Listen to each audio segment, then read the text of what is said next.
Hawak na ng kapulisan ng San Francisco ang suspects pamamaril at pagpatay sa 3 biktima matapos magsagawa ng hot pursuit operation ng mga awtoridad nagresulta sa pagka-arrest ng suspect sa Sitio Lantawan, Barangay Esperanza, Puro, Cebu noong 14 ng Disyembre sa taong kasalukuyan. Ayon kay Police Captain Edward Tan Sculptor, officer in charge ng San Francisco Municipal Police Station, Cebu Police Provincial Office, manalas 12:20 na madaling araw ng 13 ng Disyembre na rumisponde kapulisan sa tinawag na insidente na kung saan nadatnan nila ang mag-asawa at anak ng mga biktima na nagkahandusay. Kaagad isinugod sa paggamutan ng mga biktima ngunit idineklara itong dead on arrival habang ang naturang suspect ay kaagad namang tumakas. Batay sa ulat ng pulisya, alitan tungkol sa utang umano ang naging motibo ng pamamaril ng suspect. Samantala, kaagad nagsagawa ng hot pursuit operation ng kapulisan na resulta sa pagka-arrest ng suspect na si Randy, 43 anyos, sa tubong barangay Bangkasi, Butuan City, Zamboanga del Norte. Kasalukuyang nasa kustodiya ng San Francisco Municipal Police Station ang suspect at maharap sa kasong multiple murder. Hinihikayat ko po ang publiko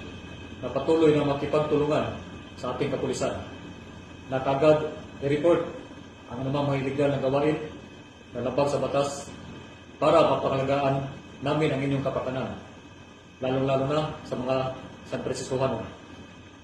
Sa darating na Kapaskuhan at bagong taon, asahan niyong lahat na lalo naming paigtingin ang aming tungkulin na poprotektahan at pangalagaan ang kapakanan ng taong bayan at buong pwersa naming pananatilihin ang kapakanan at ayusan ng bawat mamamayan dito sa San Francisco.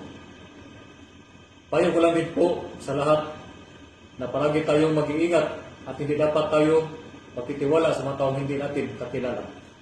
Bagkus, isalang-alang natin ang lahat ng mga bakbang sa pag-iingat laban sa kriminalidad. Ang kapulisan ng San Francisco Camotes ay walang tigil sa pagsasagawa at pagpapaigting ng kampanya laban sa anumang uri ng kriminalidad upang masiguro ang kaayusan sa kanilang nasasakupan. Dahil sa bagong Pilipinas, ang gusto ng pulis, ligtas ka. Mula dito sa Central Visayas, ako ang iyong PNN correspondent, Patrolwoman Annalyn N. Canoog, alagad ng batas, tagataguyod ng Balitang Pulis.